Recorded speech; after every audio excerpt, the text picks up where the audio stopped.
Chapter 61 Bewitching. You are listening at novelfold.audio.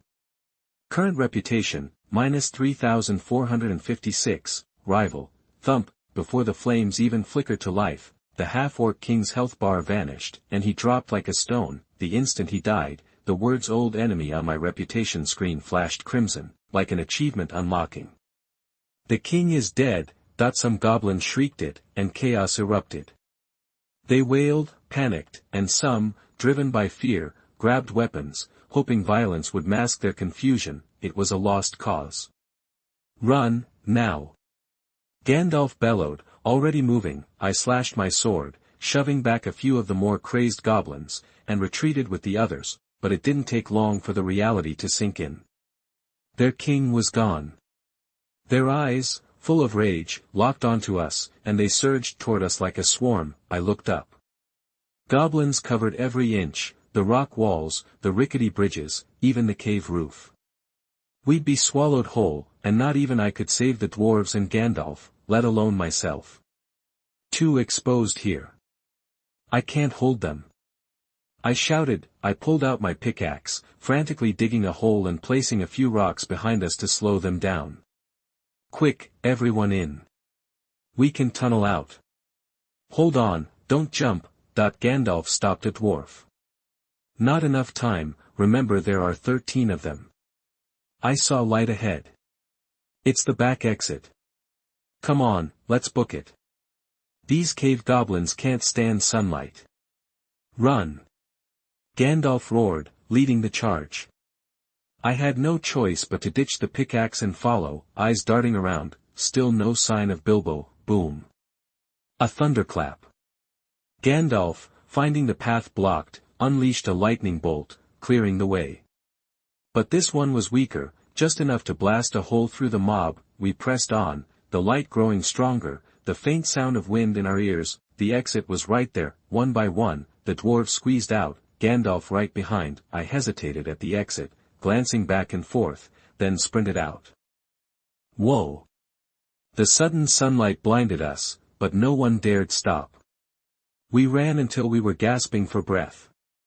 13 dwarves, all accounted for. Gandalf counted. Wait.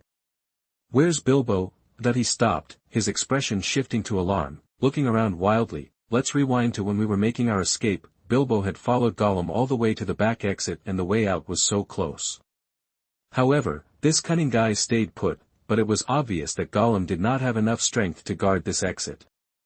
As Li Wei and others approached, he immediately hid behind a stone on the side, not daring to make a sound. Seeing his party escape, Bilbo wanted to yell for help, but before he could make a sound, the group was gone. Gollum watched Gandalf and the others leave, relieved and prepared to look for the hobbit thief. Bilbo was forced back into the cave. Suddenly, a dark figure turned back. Gollum shrank back, terrified, covering his head and holding his breath. Damn it, Gollum. What a monster. He thought to himself. The man stood at the exit for a moment, eyes scanning every corner. For a split second, Bilbo thought their eyes met. He took a step, nearly shouting. Wait, but the man left. Bilbo sighed. Another chance lost. He'd have to do this himself. He pulled his dagger, raised it high, and stared at Gollum, who was still sneaking glances. If he struck now, this creature, who had tried to kill him more than once, would die instantly. True courage lies not in deciding when to kill, but in deciding when to forgive. Looking at Gollum's big eyes, and remembering Gandalf's words, Bilbo shook his head, sheathed his dagger, kicked Gollum aside, and ran for the exit. Thief! Gollum shrieked behind him, but Bilbo ignored him, plunging into the forest, following the dwarves' trail. Thorin stepped forward, answering Gandalf's unspoken question. He probably left us and went home. No, I didn't. Bilbo popped up from behind. Bilbo! Gandalf exclaimed, I've never been so glad to see anyone. How did you get out of there? A dwarf asked, astonished. Bilbo hesitated, his hand instinctively going to his pocket, touching the ring. Should he tell them? But why did he feel like he shouldn't? It was just a ring he found, with a few magical trinkets on it. It wasn't his, to begin with. Bilbo took a breath. What does it matter? He's back, Gandalf cut in. It matters, Thorin said, turning his attention to the hobbit. I want to know. Why did you come back? I know you've doubted me. And yeah, I miss home. I miss my gardens, my comfy chair, my cozy hobbit hole. That's my home. But you don't have one. You don't have a home. So, I'm gonna do everything I can to help you get yours back. The dwarves fell silent, and Gandalf gave a small smile. I clapped Bilbo on the shoulder, a gesture of support. Then, I noticed it, a faint light, almost hidden, but unmistakable. It winked in my eyes through the gap in Bilbo's pocket opened by his own hand, the one ring. I sucked in a breath, fighting the urge to snatch it out of Bilbo's pocket. Enchanted, freeze. A buff icon appeared. As soon as I recognized it, the buff vanished. Corruption level, 0%. A new entry showed up in my system interface. What are you doing, Levi? That everyone stared as I grabbed a large bucket of milk and started chugging it. Where'd the bucket and milk come from? And could anyone even drink that much? Just thirsty, I said, burping. But even after all that milk, the corruption bar stayed put, like a permanent fixture. This thing's pure evil. I looked up, refusing to meet the ring's gaze. The light flickered unwillingly and disappeared. Meanwhile, on a small hill not far from the goblin town's back exit, Azog listened to the report from a messenger, hearing about the slaughter in the town, and gnashed his teeth in fury. Not only had the dwarves escaped, but the Orc King was dead. Chase them. A woo. Wolf howls echoed from the hill. Gandalf glanced up, spotting a white figure followed by a horde of wargs and orcs, hundreds of them, at least. Run, barely catching their breath, the group ran again, desperate to outrun the wolf army. Running every day. No peace for the wicked. I muttered, turned, and faced the dwarves, my long sword gleaming in the twilight. The wargs charged like a flood, leaving no corner untouched, but their advance was cut short, crashing against an immovable object. Roar. The wargs swarmed me, and the flimsy shield granted by the golden apple was quickly depleted.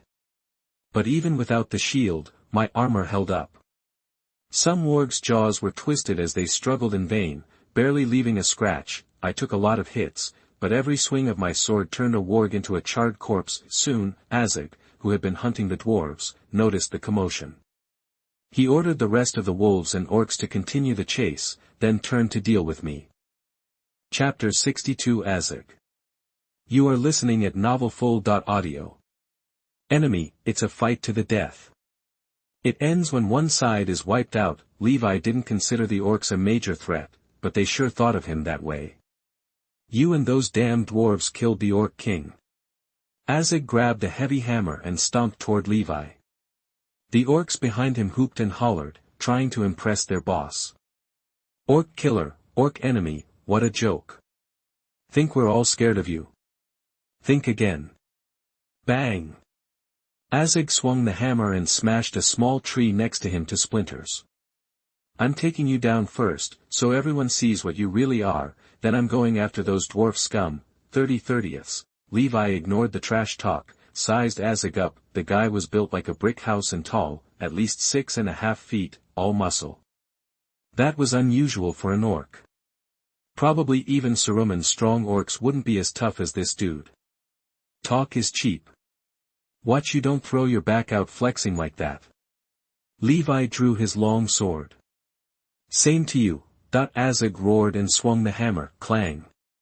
Sword met hammer, and Levi immediately felt a massive force slamming down. It was enough to knock his sword aside, leaving him wide open. For the first time, Levi understood what it felt like to get hit by something that heavy. Azog grinned, spotting the opening, and swung again with all his might. Thud.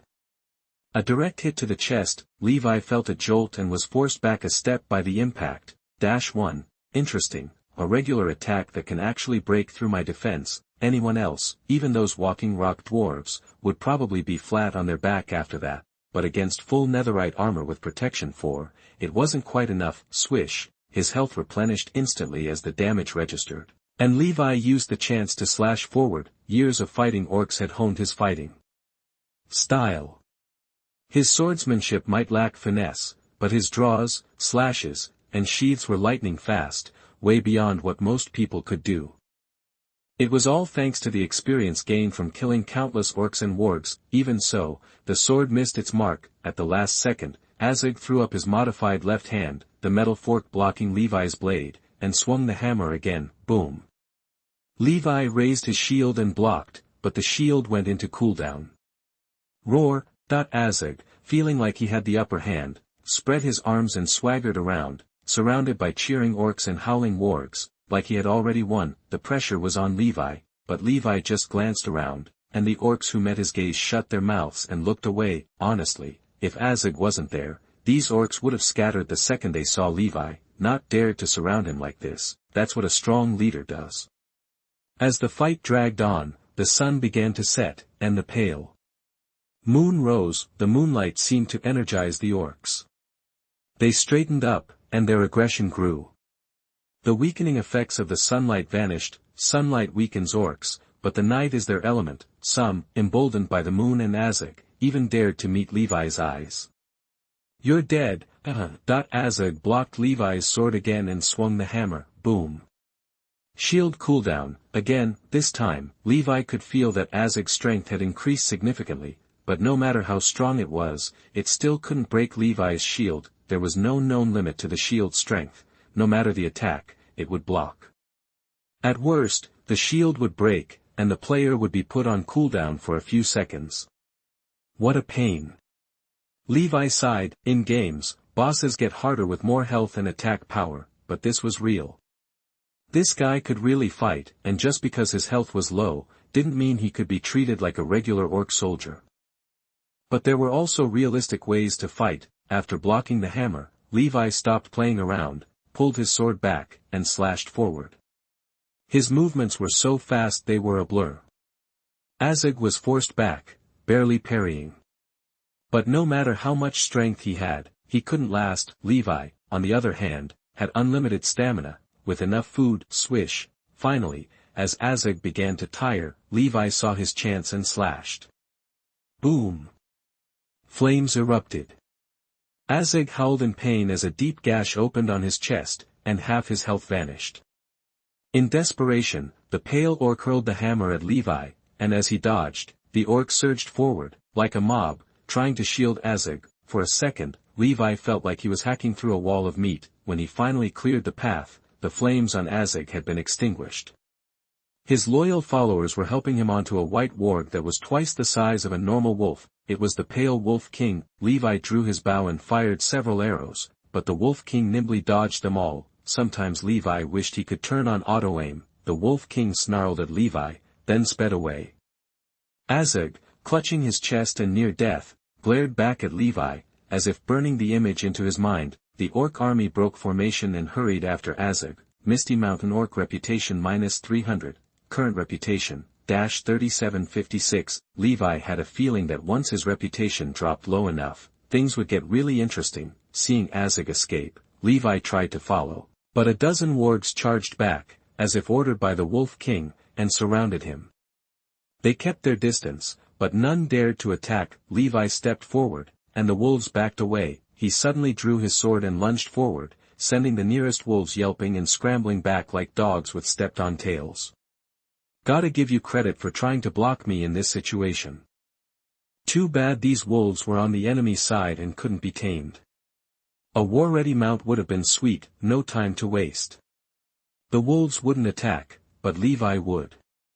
The sword flashed again, and the wolves' loyalty went right out the window as they scattered. Title: Enemy of the Warg. Levi ran in the direction Azog had gone, but after being delayed by the wargs for a minute or two, Azog was gone. You can't escape. Levi sheathed his sword. Azog's head was safe for now. The wargs and orcs were scattered, and there were no enemies nearby. Levi turned back and ran toward where the dwarves had gone. He reached a cliff and saw that the area was ablaze, and the dwarves, orcs, Gandalf, and Bilbo were nowhere to be seen. Levi crossed the sea of fire and looked around. You just left me here. Whoosh. A gust of wind nearly blinded him. Levi. A giant eagle swooped down from the sky, and Gandalf called out, motioning for Levi to jump on. We've been waiting for you. A little later, Levi sat cross-legged on the eagle's back, talking with Gandalf. I was worried something had happened to you, that we'd left you behind. Not a chance. I'm more likely to be left behind than you. Gandalf lit his pipe and sighed. We were cornered by a warg pack at the edge of the cliff. We were holding them off, but the dwarves were tiring, and almost fell off. I used a little magic to separate them, then called in some help. Gandalf nodded to the eagle. These weren't just animals. They were intelligent, had a higher status, and were friends with Gandalf. Little magic. Levi was focused on something else. Was the little magic he mentioned actually a firestorm? Yes, alas, it was a long day. Chapter 63 Stay on the Road. You are listening at novelfull.audio. Near the Anduin Valley, at Car Rock, the eagles set everyone down. This was as far as they were willing to fly. Then, they headed back to their nests. Levi hadn't been around for whatever had happened, but everyone looked alright, just a bit worn out. Bilbo, Thorin said, hugging him tight, I once said there was no place for you among us. That was the biggest mistake of my life. What went down? Levi asked Gandalf quietly. Thorin was ambushed by wargs and nearly got eaten. Bilbo charged in and saved him. Got it. Luck might be a fluke, but courage. That's gotta be real. Levi glanced at Bilbo, then at his pocket. That thing, maybe Bilbo having it is part of something bigger, but nobody deserves to suffer, and nobody should be tortured. Still, Bilbo's resistance to magic is insane. The ring had him hooked for 60 years, and he gave it up on his own. If there's a way, I don't want to watch Bilbo get corrupted. Even if we can't fix the slow burn of the ring's influence, maybe we can cut it off at the source, but if that's the case, I'll have my work cut out for me after this trip to the Lonely Mountain. After a quick rest, the group climbed down from Car Rock and kept moving towards the Lonely Mountain. A few days later, across the valley, Gandalf stood on high ground, frowning at the sheer number of wargs and orcs in the woods, on the plains, and along the river banks. They've practically emptied the place out. I'd bet there are thousands of scouts hunting for us, a dwarf called out from below. They're coming out in force. Hearing this, Gandalf's frown deepened. His brow had been furrowed for days now. Roar! Suddenly, a beast roared from above. Everyone grabbed their weapons, spotting a giant bear looking down at them, teeth bared. Holy crap, it's huge. Bigger than any bear I've ever seen. A dwarf stammered, thump. The giant bear leaped down. Levi pretended to draw his sword. Hold on. Gandalf yelled, stepping between Levi and the bear. Beorn, I know it's you. Calm down. It's me, Gandalf the Grey, a friend of Radagast the Brown. I know him well. The giant bear stared Gandalf down, making his skin crawl. After a moment, it took a couple steps back, no longer baring its teeth. Its massive body shrank, its fur receded, and its limbs grew slender. It transformed into a man, easily over 6 feet tall. The dwarves were speechless, rubbing their eyes, wondering if they were dreaming. This is a skin changer, Gandalf explained. They're born with the power to turn into beasts. Wizards, humans, a halfling, and greedy dwarves. What are you doing near my land? Beorn glared down at them. He was relatively calm when he saw Levi and Bilbo, but when his gaze landed on the dwarves, he frowned. We mean no harm. We're just passing through, Gandalf said. The skin changers have had a hard time of it. Orcs drove them out of the mountains, forcing them to live in the valley. Most of the survivors were captured and tortured to death. Beorn's probably the only skin changer left. Gandalf doesn't want him fighting with Levi, leading to their extinction. Alright, I believe you. Beorn nodded. He wasn't fond of dwarves, and he didn't much care for strangers, but if they were friends with someone in brown robes, he could trust them. Gandalf sighed in relief. Good, the skin changers are safe. What are you running from? Gandalf asked. I'm trying to avoid the orc army. They've been on a rampage lately, swarming everywhere. Even I'm afraid to cross their path. Bjorn shook his head, looking concerned. The last time I saw this many orcs, they were trying to push north through the valley, but there's nothing left to plunder there. I can't figure out why they're out this time. Well. Gandalf glanced at Levi and smiled awkwardly. Levi shrugged. That's not important. What matters is we have a common enemy, and we can deal with them together. Actually, we could use some help, something that could help us deal with the orcs. Bjorn was silent for a moment, looking at Gandalf, then at the dwarves. Finally, his eyes lingered on Levi before he nodded slowly. The enemies of the orcs are my allies. Fine, I can help you. I know a way to slip past the orcs unseen. You can leave that way during the day. I'll keep watch for you. That night, under the moonlight, a giant bear stood on the rock, vigilantly scanning the surroundings. Inside the house, the group ate and drank their fill and slept soundly. In the distance, an orc reported. Chief, we spotted a giant bear on the rock. Do you want to? The bear looked strong, but nothing in comparison. It could be dealt with easily by bringing a few more people. Ignore it. Go around it.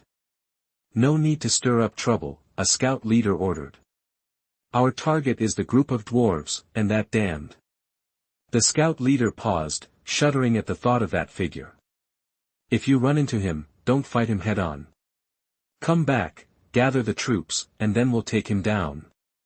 Yes, sir.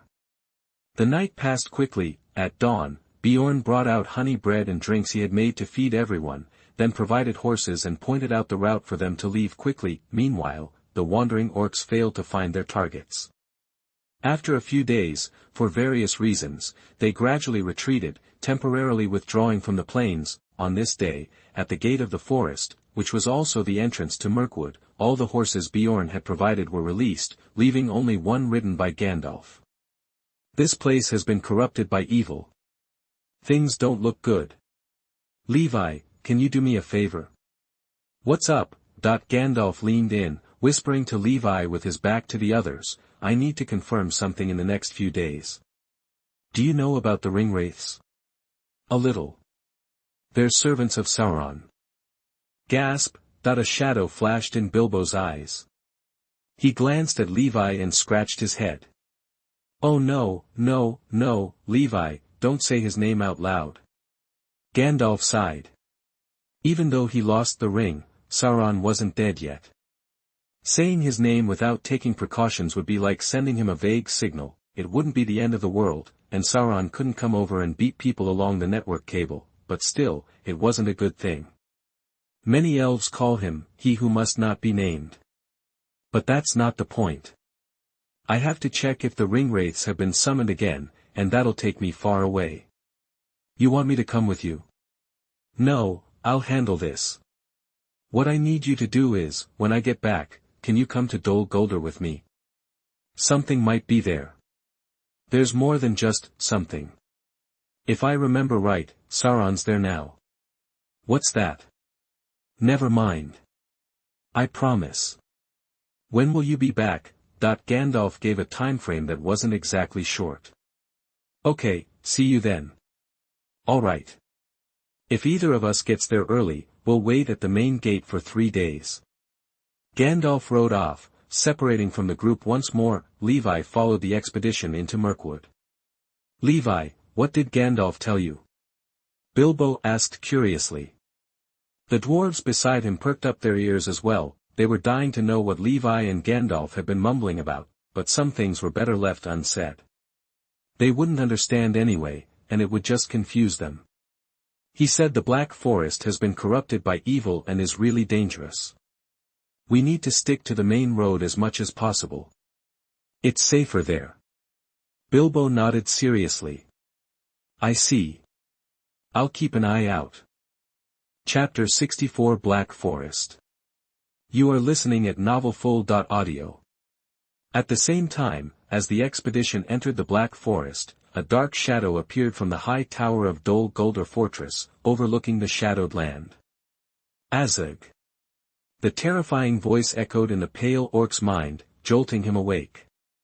He gasped and touched his chest, feeling the long scar where a massive wound had been, a reminder of his recent injury. He looked up at the shadow on the high tower calling his name. A surge of anger bubbled up, but he quickly realized it wasn't the one he hated, it was Sauron, the Dark Lord. Azog, lead the army. Prepare for war. What about the dwarves? Azog asked, not even bothering to acknowledge his healed wound. You promised me I'd get to kill him. Any other half-orc would have been executed for such insolence, but the relationship between Azog and Sauron was more of a partnership, granting him certain privileges. Sauron, however, ignored the question and simply ordered Azog to lead the army. Azog's chest heaved with suppressed rage, but he knew he had no choice. Gritting his teeth, he summoned his son, Bolg, and ordered him to continue hunting the dwarves. Bolg had inherited his father's impressive physique. He was as tall and strong as Azog. That human, Azog growled, if you see him, you have my permission to retreat. But if you can kill him, the position of leader is yours. Bolg and a company of orcs promptly departed. Meanwhile, deep within the dense forest, the dwarves were tired and grumbling about the oppressive darkness. Despite the gloom, they were making good progress, encountering no immediate dangers until they reached a broken bridge. Don't touch it, Levi warned a dwarf who reached for the river, hoping to fill a bucket. The water looked ordinary, but the magic of the Black Forest would not allow it to be taken away. Following Levi's lead, Thorin raised his voice. Didn't you hear Gandalf before we came in? This forest is steeped in dark magic. There's a curse running in the river. There are vines over there. We could swing across. Maybe the lighter ones should go first. Nah, Levi interrupted. We can just build a road. He pulled out stones and, with a few taps, extended the broken bridge to the other side, widening the path in a few squares for the wider dwarves. That's amazing, old Balin exclaimed, his drowsiness instantly gone. Honestly, I didn't want to climb on that vine anyway. I don't think it would hold everyone, especially Bombur, Bofur added, earning an unhappy glare from Bombur. That's some kind of magic, making stones grow on a wooden bridge, Keely marveled, stamping his feet on the new road to test its solidity. Philly chimed in, how many normal folks hang out with Gandalf? Oh, sorry, I didn't mean to belittle. Realizing his words were awkward, he quickly apologized to Levi.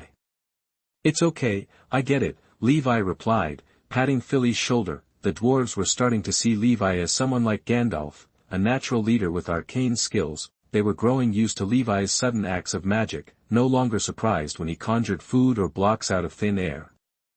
Gandalf could summon lightning and fire and blow away goblins with a single blast. In terms of flashy spells, Gandalf's magic was much stronger than Levi's, but he didn't use it often. Even Thorin treated Levi with a similar respect. He would scold his companions for mistakes and snap at Bilbo when he whined about going home, but he never lost his temper with Levi, just as he never got angry with Gandalf. As the dwarves often said of Gandalf, he's a wizard. He can do whatever he wants. Don't worry about it. They had the same attitude towards Levi, except that Levi had signed a contract and was obligated to help them. Thorin watched Levi's back, impressed. This guy was worth every penny, not just for his strength, but also for his Gandalf-like magic. If he got the chance, he should get to know him better. At the rear of the group, Bilbo stared at the cube Levi had conjured, unconsciously touching the ring in his pocket. Do I know an invisibility spell? The hobbit wondered. Don't waste time, Thorin called out.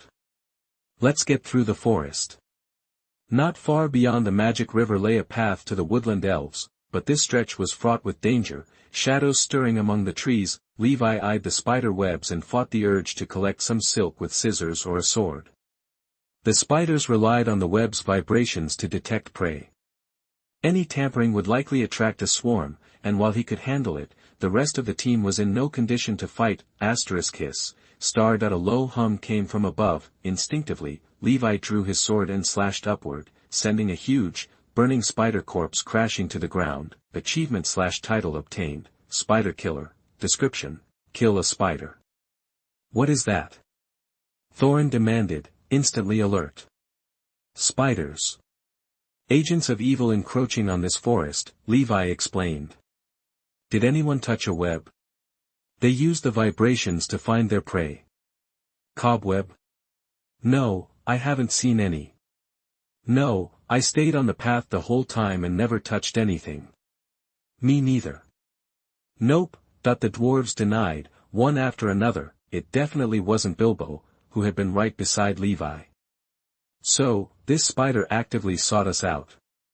Levi pocketed the spider thread and eyes. The fallen ones would not be able to use the enchantment of looting 3. Ready to fight, Thorin roared, and everyone armed themselves. Bilbo drew his dagger. Not orcs, bats. He looked up to see massive spiders crawling down from the trees, their numbers enough to blot out the sun. Run! Thorin yelled his favorite line. Bomber, the largest dwarf, became the spider's first target. He frantically swatted them away, crushing them. Levi reacted instantly, cutting down a spider and hurrying to join the others, slashing and cutting as he went. No spider could withstand his blade. As the fight continued, spider eyes accumulated in his backpack. Behind the team, countless spider corpses lay in heaps, most of them burning, creating a line of fire. Most spiders were being blocked by the expedition team. Occasionally, a few scattered ones jumped down from the sky to attack, but they were quickly cleared away by the dwarves. Poof, in a panic, Bilbo managed to stab a spider through the head. It was an illusion, but Bilbo seemed to hear it speak. The spider used an onomatopoeia to describe the feeling of being stabbed by a dagger. Sting. That's a good name. From now on, this sword will be called Sting. Just as the spiders seemed to be thinning, arrows began to fly from the trees, striking the spiders with pinpoint accuracy. Then, a group of elves in dark green robes and armor appeared, moving nimbly through the branches, killing the remaining spiders. They didn't lower their weapons, but turned their bows on the dwarves. Don't think I won't shoot you, dwarves. I'd be happy to do so. The young elf leader drew his bow and aimed at Thorin. Levi recognized him instantly. Legolas, the elf prince of the Black Forest. The elves of the Black Forest were not as mild-mannered as those of Rivendell. They lived in a dangerous place, fought often, and traded with humans in River Valley, making them more practical and less ethereal than their Rivendell kin. Levi stepped forward, putting away his sword. Don't move. An elf warned. Legolas glanced at Levi, and told the soldier behind him to aim from a distance. The man lowered his bow. Don't point your bow at him. This is our honored guest. Chapter 65, Woodland Kingdom. You are listening at novelfull.audio. I've heard the stories about you, Levi, a powerful warrior who supposedly uses some kind of magic, and the Oak's worst nightmare. Legolas sheathed his weapon, stepped forward, and said, "Welcome to the Woodland realm." Greetings. There'd been a lot of buzz about this human lately, some of it pretty wild. Legolas hadn't believed the hype at first, thinking it was just exaggeration. After all, how could a human do all that? It wasn't until his father, King Thranduil, confirmed it that he started paying attention. Woodland realm reputation, plus 500, respected. Even though Levi had never been there before, the Woodland realm's initial impression of him was immediately respected. Probably because Levi had been wiping out oaks in the valley near the Black Forest. The elves had definitely taken notice. Since Levi showed up, spiders had become the Woodland elves' biggest problem, and the oaks barely even bothered the forest's edge anymore. Actually, after taking out so many oaks, Levi's reputation in most of the nearby settlements was respected. Places further away hadn't caught up yet. But as the word spread, even their opinion was slowly improving. Meanwhile, another female elf, Captain Toriel, approached after Legolas. She looked Levi up and down and said, "Greetings." Levi nodded. "Greetings." After the introductions, Legolas said, "We might have to hold off on the welcome party for a bit. I need to deal with these dwarves first." "They're with me," Levi explained. "Sorry, I can't be sure why these dwarves are here. They have to be brought in for questioning." Legolas waved his hand, intending to search the dwarves. "Why are you treating us differently?" Some of the dwarves protested. "Discrimination. That's what this is. Didn't you hear? We're with Levi. Get your hands off our stuff. We have the same goal, Levi interjected, seeing the dwarves were about to be taken away. The atmosphere shifted. If they had the same goal, then arresting the dwarves meant arresting Levi, too, and nobody wanted to make an enemy of a living legend. Legolas paused, turned to Levi, took a breath, and was about to speak when a scout arrived, interrupting them. Lord Thranduil requests your presence, he told Levi. Legolas glanced around, then relented. Take them away, he ordered. The dwarves sighed in relief. Bilbo, who'd been keeping a low profile, also relaxed and abandoned his plan to turn invisible. The group was led into a palace surrounded by elves. Bang! The doors slammed shut. While the dwarves had avoided a search and imprisonment, they were now under guard, preventing them from trying anything. The group rested in the reception hall, grumbling and discussing their situation. Soon, Thorin and Bilbo were escorted to the king's throne room, but Levi had already been talking with Thranduil for some time. Since last year, I've heard of a brave ranger fighting orcs alone in the Anduin Valley, evacuating the humans there, accompanied by a grey wizard. I know Gandalf's abilities, so it makes me wonder, how could you take on so many orcs by yourself? That the king rose from his throne, slowly descended the steps, and stared at Levi, sizing him up. With this, Levi said, patting his sword. This sword. May I see it? Of course. With permission, Thranduil took the sword and examined it closely. An expertly forged blade. Does it have a name? Not yet, actually. I haven't thought of one. The day it has a name, it will strike fear into the hearts of the orcs. The king made a prediction, gracefully twirled the sword, and then sheathed it. Thanks. After polite formalities, Thranduil returned to his throne and got down to business. Now then, why has Levi, the Oak's Bane, the savior of humans in the Anduin Valley, and a master of magic, come to the Woodland realm? Are you fleeing the orc army and seeking shelter, or simply passing through? Before Levi could answer, the king continued, whatever your reason, you're welcome in the Woodland realm. You can stay as long as you like. We'll extend our kindness and patience to our friends. The king was friendly enough to Levi, but he completely ignored the dwarves, as if Levi had come to the Black Forest alone. Those dwarves are with me. We're trying to reclaim the Lonely Mountain. I think the king of the Woodland understands its strategic importance. If the dwarves reclaim their homeland, it'll become a strong defense against dark forces. Levi stated his purpose clearly. Of course, I understand. But have you forgotten there's a dragon living there? That if Smaug was unleashed, the Black Forest would be the first to suffer. Other powers could wait it out, but the Black Forest would be the most vulnerable. I'll deal with the dragon, Levi promised. You, Thranduil almost laughed. How could a human understand the terror of a dragon? Even he hadn't dared to attack the dragon without serious preparation, not that they couldn't win, but the cost would be too high, likely decimating the elven population. The elves weren't as strong as they once were. Any war would speed up their decline. Just as he was about to warn his human friend not to be so cocky, the guards arrived with Thorin and Bilbo. Bilbo looked around nervously, but relaxed a little when he saw Levi. While talking with Levi, Thranduil had been smiling and reassuring, but the moment Thorin arrived, Levi could feel the king's ease vanish, and the smile disappear. The woodland elves' kindness was only for friends. Soon, the two kings began negotiating. Thranduil offered to help Thorin reclaim his homeland, provided they returned what originally belonged to the elves, but Thorin remained stubborn. As soon as he saw the elves, he began to sneer and reject any conditions. He felt the elves owed them. He proceeded to loudly condemn the king in the hall and curse him out.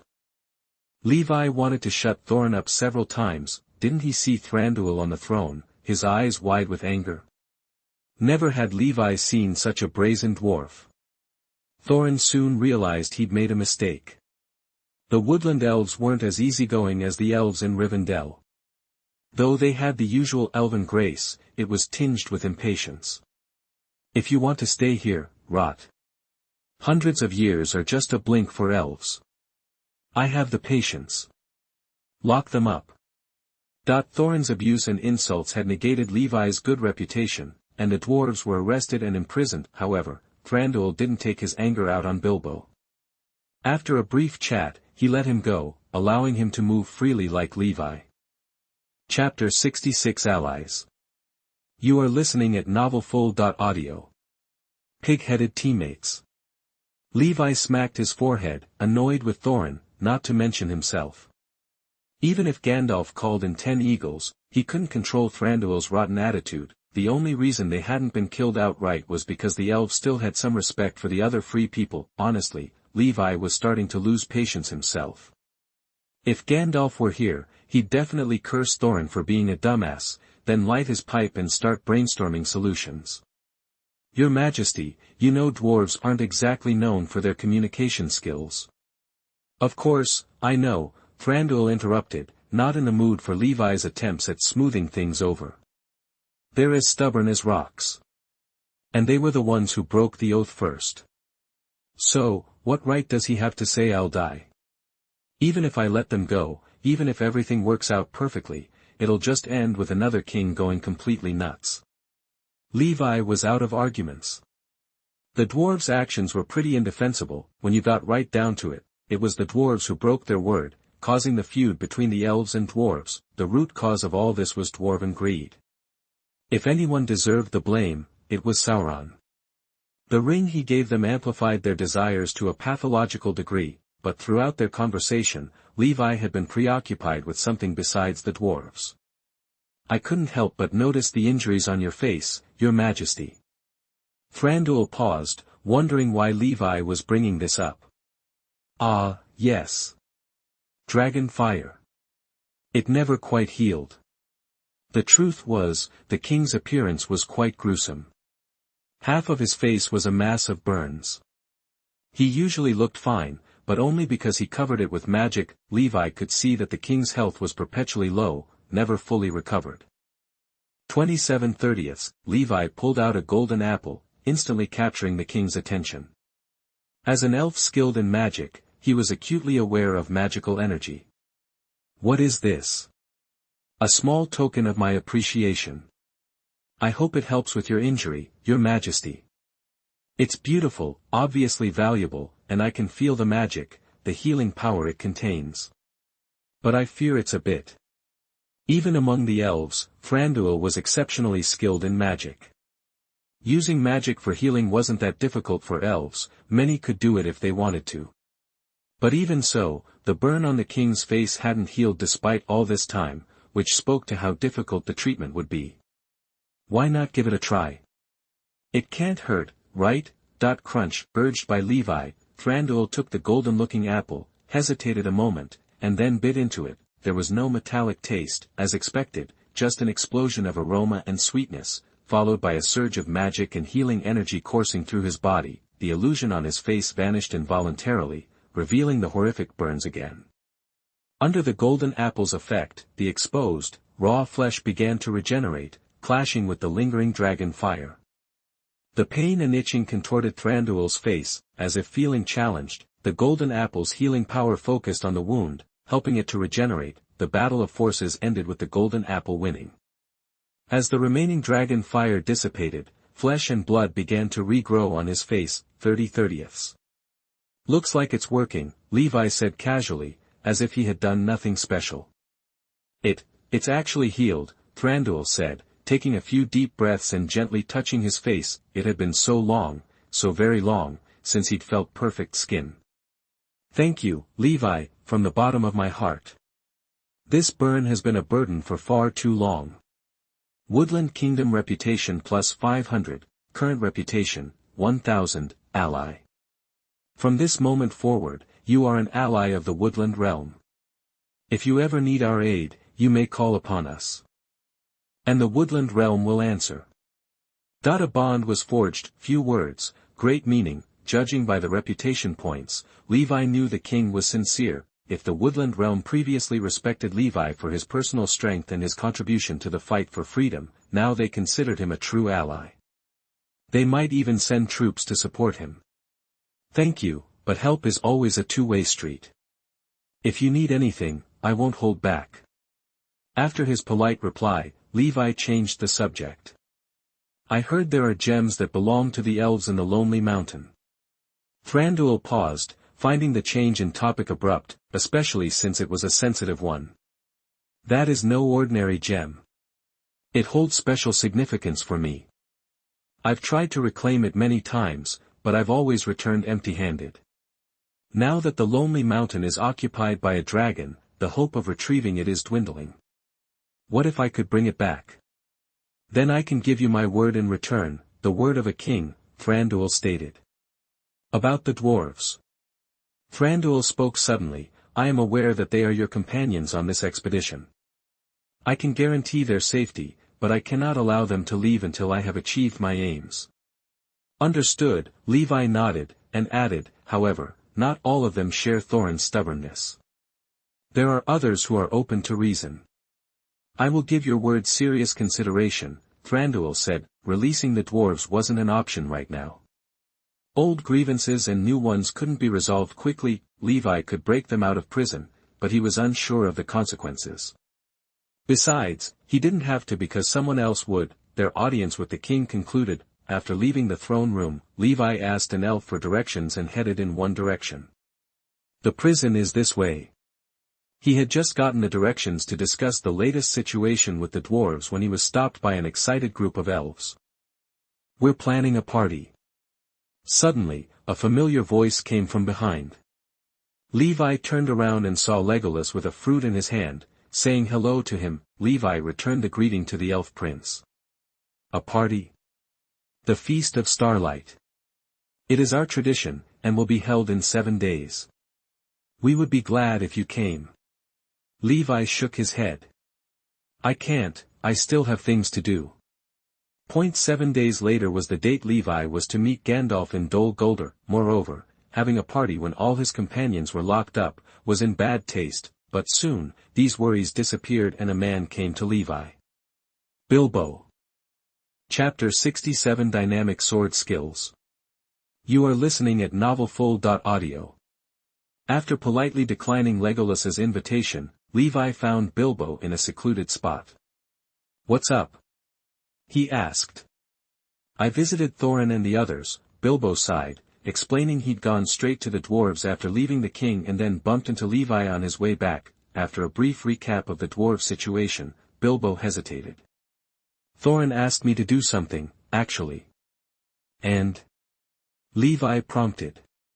I haven't decided yet. It's a tricky situation, and I wanted your take. I'm just not sure what to do.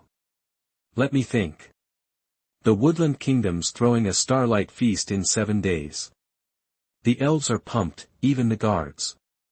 They'll be hammered, Levi interjected, seemingly out of the blue. Bilbo, I trust your judgment. He clapped the hobbit on the shoulder. I'll be tied up during the feast, and for a while afterward. I'll be gone for a bit. Levi pulled out a shiny golden apple from his pack. This thing's got serious healing power. It can fix almost anything. He handed it to Bilbo. I know you'll use it when you need to. Whoa, no way. I doubt I'll need it. You keep it. You're the one doing all the fighting, you'll need it more. Bilbo protested. It was clearly valuable. You will, Bilbo. Levi's knowing gaze made Bilbo's throat tighten. He finally managed, okay, I get it. Thanks, Levi. I've got a plan now. Levi's trust and the gift gave Bilbo a surge of determination. He wasn't the homebody hobbit anymore. He knew what he had to do. I'll do it. It's what we agreed on. I said I'd help them get their home back. Glad to hear it. There were 7 days until the Starlight Feast. After leaving Bilbo, Levi checked in on the dwarves, asking about their condition and plans. Could you bust us out? One of them asked in a hushed tone. Levi pointed to the guards at the door and shrugged. I could, but you wouldn't get far. Forcing their escape might hurt the Woodland Kingdom's reputation, but could also trigger a serious disaster. Levi warned, you're not stuck here forever. Don't forget, I'm not the only one helping you out. The dwarves exchanged glances, understanding exactly who he meant. Thorin had already approached Bilbo about this, keeping it secret from the elves. This isn't the end of the road. Levi was talking in riddles now, but the dwarves understood they just needed to wait for their burglar. What about you, Levi? Keely asked. I've got some stuff to take care of here. If I can, I'll meet up with you later. All right. With the dwarves settled, Levi left the prison, glanced back at the palace, and facepalmed. Completely forgot that he grabbed an elf as a tour guide, wandered through the underground palace, and unlocked the synthesis recipes for the Woodland elf equipment. You can never have too many recipes, he thought. The elf series equipment, aside from the style, was basically the same as the others, but something else caught his eye. Elves in training, their long lifespans made the elves highly skilled. They had plenty of time to learn. Each one was a brave and skilled fighter, truly elite. Skills got rusty without practice, so training was essential. Training grounds might be rare in the valley, but were everywhere in the Woodland Kingdom because of the frequent fighting. These elves were skilled swordsmen, each capable of putting on a show, but their swordsmanship, their moves reminded Levi of a module he'd played before. The system didn't seem to add new modules randomly. Each new module appeared because he'd encountered something related to it. As he thought, Levi spotted a familiar figure, Legolas, looking troubled. He was training, his sword flashing. Impressive, Levi said. Sensing Levi's presence, Legolas stopped. Thanks. But my swordsmanship will never match the legend of the wilderness. I'd like some combat tips, if that's okay, Legolas said seriously. Levi rubbed his hands, feeling awkward. What could he offer?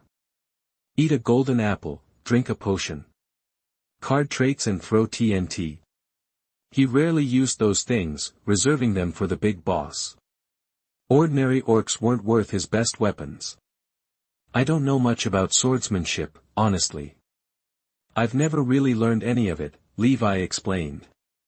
Never learned? Legolas was surprised. How was that possible? How did he get those results without skills? Just brute force. Really? If I had to pick something I'm good at, it's just cutting. Legolas didn't know what to say. Levi was unique. I'm curious about elven fighting styles. Could you teach me some? Sure, I'd be glad to. Legolas agreed immediately, showing off his weapons. Swords, daggers, bows, hand-to-hand combat, dodging, whatever you want to see, I'll show you. I'll do my best, no holding back. Legolas picked up a practice weapon and gave one to Levi, and so began an unexpected lesson. Levi worried about hurting Legolas at first, but as they sparred, Levi relaxed. He couldn't hit him. Legolas was too quick, his moves inhuman. In a real fight, Levi had plenty of tricks, but in a pure skill competition, he had to admit he was outmatched. Clang. Levi's sword was blocked, exposing his weakness. Legolas stopped, indicating the end of the demonstration. As Legolas stopped, a prompt appeared. Module added, dynamic sword skills. It's here. Levi was excited. He'd just been trying it out, but it worked. Legolas, unaware of Levi's excitement, sheathed his sword. Those were the basics. You can't truly learn them without real combat. But someone like you, who's used to fighting, will pick it up fast. Right. Levi opened the dynamic sword skills panel. It had only one skill, basic sword skill LV1, in the game. This skill autolocked onto enemies. In reality, it made Levi more focused and observant in combat. Dynamic sword skills required skill balls to unlock or upgrade skills, and skill balls dropped from killing enemies. To learn or upgrade, he just needed to keep cutting. I understand everything. Chapter 68 The Shadow of Dol Guldur. You are listening at novelfull.audio. For Legolas, the elf who patiently taught him combat skills and helped him unlock new abilities, Levi gave a golden apple as a token of appreciation. Elves seemed to really appreciate them, finding them both beautiful and useful. Even though he'd been handing out golden apples quite a bit lately, Levi was stumped on what else he could offer. They were the most suitable gift he had readily available, and he had plenty to spare. Besides, he figured, who wouldn't want a golden apple? It's a universal sign of value. Even Oak, when he saw one, thought it was great. After mastering the basics of swordsmanship, Levi stopped showing up at the training grounds, which puzzled Legolas. Why would anyone quit after just one day? But what pleased his temporary instructor was that Levi spent his time hunting spiders and rogue oaks nearby. He was always muttering about grinding or farming, and nobody knew what he meant, but the elves all saw what he was doing. Whatever his reasons, his actions benefited the Woodland realm, and that deserved respect. The drop rate is insane today, Levi muttered. Deep in the forest, Levi finished off another spider. Looking weary, he'd taken down hundreds of spiders, big and small, in the past few days, practically creating new spider nests. His backpack was overflowing with spider eyes, and he'd finally gotten a basic sword skill and a dodge skill orb to drop. After upgrading his basic sword skill to level 2 and dodge to level 1, Levi sheathed his sword and headed back to the Woodland realm. Tomorrow was the Starlight Feast, and the day they'd all agreed to meet up. I noticed a lot of orcs ambushing the eastern edge of the forest. They seemed to be looking for something. The river leading to Long Lake Town was to the east of the woodland, and it was a vital trade route for the elves. Orcs hanging out there definitely meant trouble. Back at the palace, Levi told the king everything. After Thranduil assured him he'd look into it, Levi set off for Dol Guldur Fortress. The day after Levi left, the Woodland realm held its feast. The elves brought barrels of wine to the hall and toasted each other in celebration, but even on this great day, bad news arrived. The dwarves escaped. Thranduil lost his celebratory mood when he heard the news and set his wine glass aside. Legolas, take a company and, he paused, as if he'd just thought of something, and continued, go clear out the orcs nearby. Don't let them spoil our dinner. What about the dwarves? Legolas asked. Don't worry about them. Let them drift down the river. Their lives are their own business. I don't care. Oh, and remember to bring back a live orc when you're done. I have some questions for it.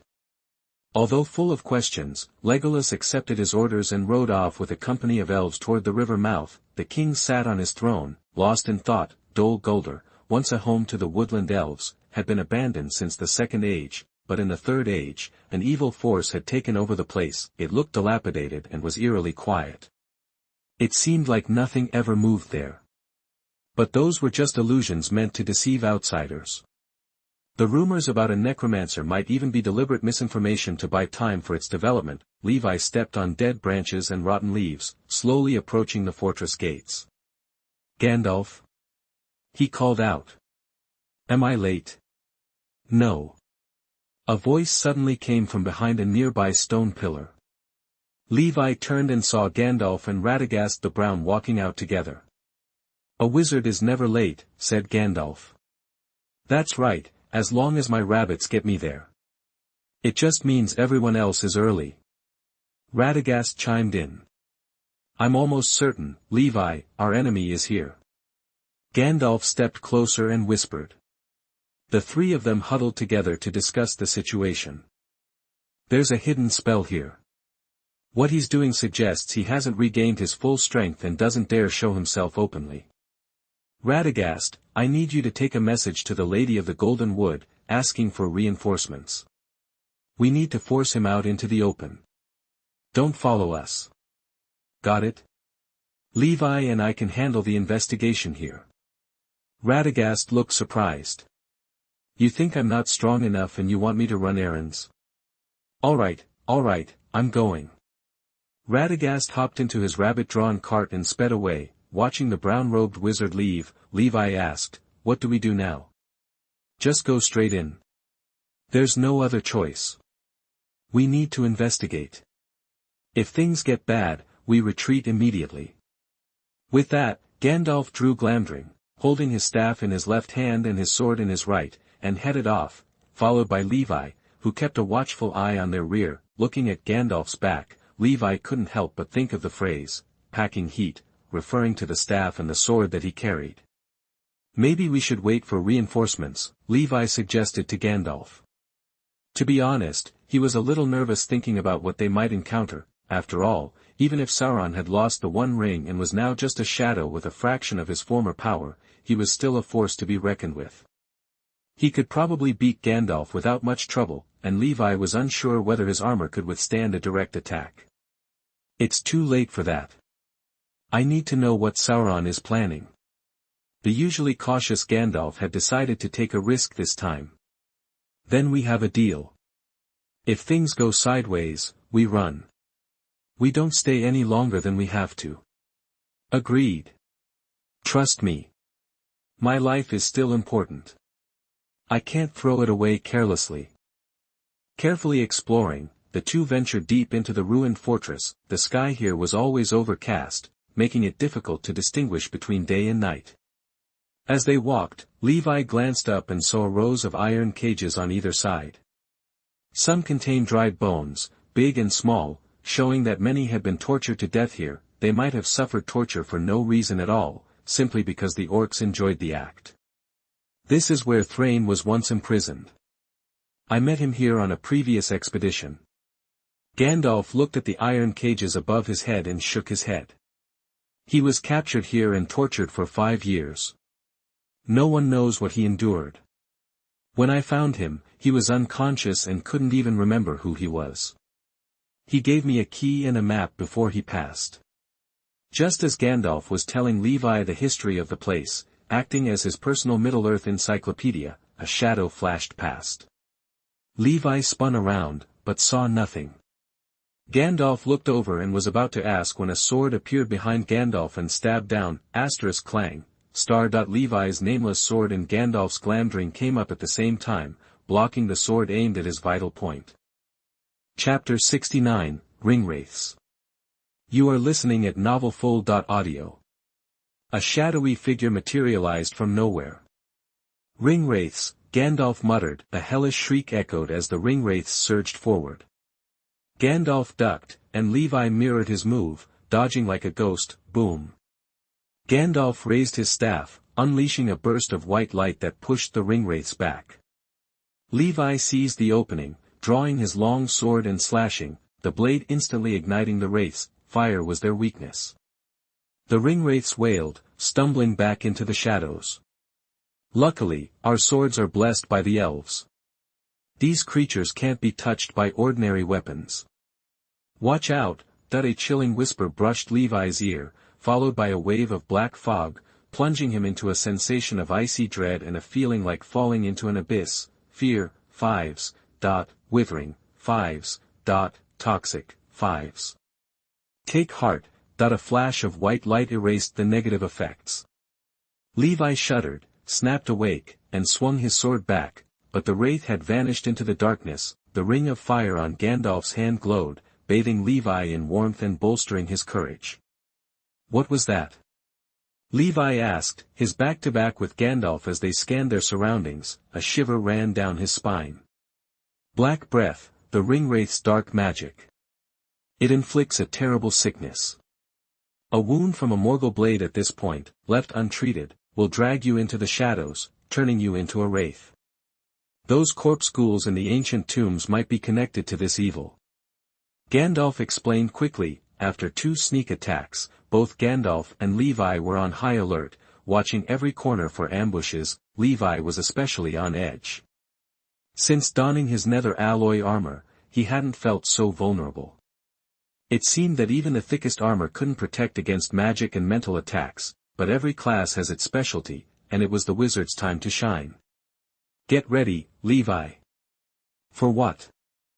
To attack. Gandalf slammed his staff into the ground and chanted in an unknown language, "Let all darkness be revealed." A powerful halo, far stronger than a detection spell, exploded outward, sweeping across the surrounding structures. The spell visibly drained Gandalf, not just from energy expenditure, but from what it revealed. 9 translucent figures were forced from the shadow world. Forewarned by Gandalf, Levi struck instantly, his blade cleaving through a Ringwraith's armor, setting its cloak ablaze. The surprise attack was devastating. The Ringwraith, its form shattered, dissolved into nothingness, but it was only a temporary victory. The Ringwraith couldn't be killed, only its current form destroyed. It would reform and walk the earth again. Levi's attack was followed by a shockwave spell from Gandalf, repelling another Ringwraith, but only forcing it back into the Shadow Realm. The remaining 7 Ringwraiths retaliated, 3 surrounding Gandalf, and 4 descending on Levi. Protected by the Ring of Fire, Levi was shielded from the Ringwraith's black breath. Try as they might, they couldn't inflict fear or poison on him. These Ringwraiths were once kings, the most powerful humans of a bygone era. Even as mindless slaves, their combat instincts and knowledge remained. Even one would be a challenge for Levi, let alone 4. Thanks to his mastery of basic swordsmanship, Levi barely managed to parry and dodge the onslaught, but the Ringwraiths had other tricks up their sleeves. As Levi swung again, a Ringwraith in particularly menacing armor unleashed a deafening shriek, momentarily stunning him. Clang. 4 were too many for one. Combined with the mental attack, a gap in Levi's defense appeared. A Morgul blade struck his armor, making a sharp sound. Just as Levi was thankful for his thick armor, the blade flashed, piercing through with a sickening thud, drawing blood. -3. Withering. 5s. Morgul poison. Infinite. The armor had failed. Only the protective enchantment remained, weakening the impact of the blade and reducing the damage. It could block physical impact, but not the Morgul's curse. A fragment of the weapon remained lodged in his flesh, causing a strange sensation in his chest and blurring his vision. Magical damage ignored armor. Only the protection enchantment could work on it. What the hell is this? Levi. Gandalf, reacting instantly, blasted the 3 Ringwraiths away and shoved the one that had injured Levi aside. Swish. Levi quickly turned and finished the job with a sword, setting the Ringwraith ablaze and banishing it to the shadows. Run. Gandalf shouted, and Levi didn't hesitate, bolting after Gandalf, and chugging a bottle of milk as he ran. Thankfully, the milk was still a lifesaver, purging the negative effects and clearing the abnormal sensation in his chest. Where do you think you're going, scum? Boom. A heavy blow fell, and a pale figure emerged, followed by a horde of orcs who swarmed them, screaming, and brandishing their weapons. Even against Levi, they weren't afraid. Sauron's presence, like the endless lava flows of Mount Doom, dominated the orcs' minds, suppressing their individuality and uniting them to attack any enemy, unless that enemy inspired even greater fear than Sauron. Azog, what's this? Wounds healed, and you've grown a pair. Levi taunted, and the jab hit home, Azog's chest heaving. You will die here today. The hammer loomed. Levi dodged, parrying a few blows from Azog. After a few clashes, Azog realized something was different. This human was stronger. Attack. Kill them. He retreated, shielding himself behind his troops and issuing the order to swarm them. The arrogant pale orc had finally learned his lesson. Why risk his own hide when he could let his minions do the dirty work? Orcs clad in a standardized full suit of armor rushed from every direction, surrounding them. The Ringwraiths emerged from the shadows, standing amongst the orcs or perched on the walls, enjoying the spectacle. Looks like we're fighting our way out. Levi silently ate a golden apple and downed a series of potions. He could no longer hold back. With each gulp, a cascade of buffs appeared: Speed 2, Strength 2, Regeneration 2. To deal with the current situation, he had consumed level 2 potions. The duration was short, but the effects were potent. He felt he could take down multiple orcs with his bare hands. Levi, over here. Just as Levi was about to unleash his fury, Gandalf grabbed his cloak. Boom. A flash of white light, and they vanished without a trace. Chapter 70 Sauron. You are listening at novelfull.audio. Gandalf, why didn't you do that before? I chugged all those potions for nothing. Levi was speechless. If you just zapped me out of here sooner, I wouldn't have had to drink all that junk. Heh, well, you can't just do that whenever. There's a price, you know. Gandalf chuckled awkwardly, but kept booking it. The army finally caught on and started chasing them. Gandalf swung his staff back and smashed the top of the watchtower. The falling rocks flattened a bunch of orcs and blocked the road. Are we clear? Levi wondered. Just then, a puff of black smoke appeared in front of them. Boom. A huge, empty eye materialized, blocking their path. A fiery figure stood in the middle of it. Sauron. Gandalf froze, Levi froze, too, because he couldn't see Sauron's health bar. This wasn't Sauron's real body, just some kind of illusion. The potion's effect was wearing off, and Levi felt antsy. He chomped down another golden apple. No light can defeat darkness, wizard, Sauron rumbled through the swirling black fog. Then, a wave of boiling black fog surged toward Levi, as if to eliminate the pest before dealing with the wizard, but the attack met an unexpected response. Levi instinctively swung his sword, slicing the fog in two and withstanding the blow. Human. No. Whatever you are, you're staying right here. Whoosh. The black fog exploded outward, engulfing the nearby buildings. Gandalf quickly raised his staff, conjuring a shimmering barrier. Everything outside the barrier was reduced to rubble. Only the ground under Gandalf and Levi remained intact. Go, get back up.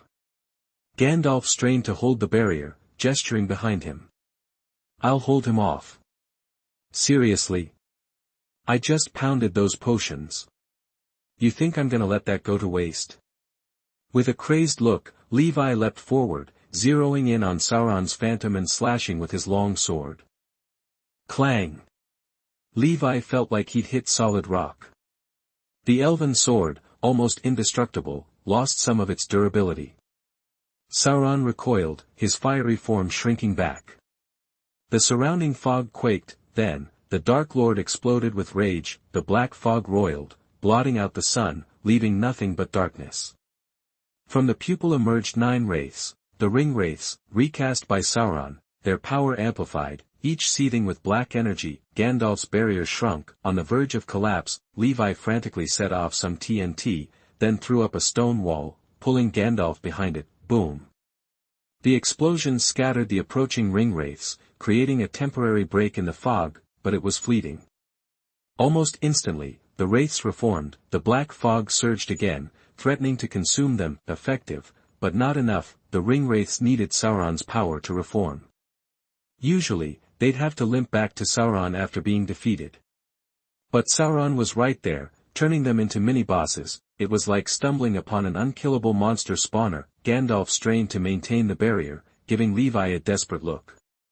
Got any bright ideas? Levi shot back. You think I do? Actually, I might. Gandalf, take this. Levi pulled out an ender pearl.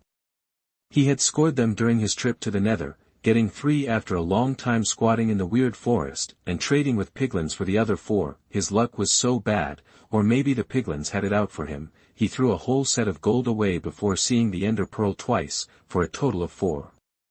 He was so angry that he nearly drew his sword and slaughtered them all. He only had 7. He didn't even think of using them unless they were particularly important or his life was in danger. What is it? Gandalf gasped. A magic item. Throw it and it teleports you to wherever it lands. But we're trapped. As he spoke, the light around Gandalf flickered. He slammed his staff on the ground, using the staff's innate magic to push back against Sauron.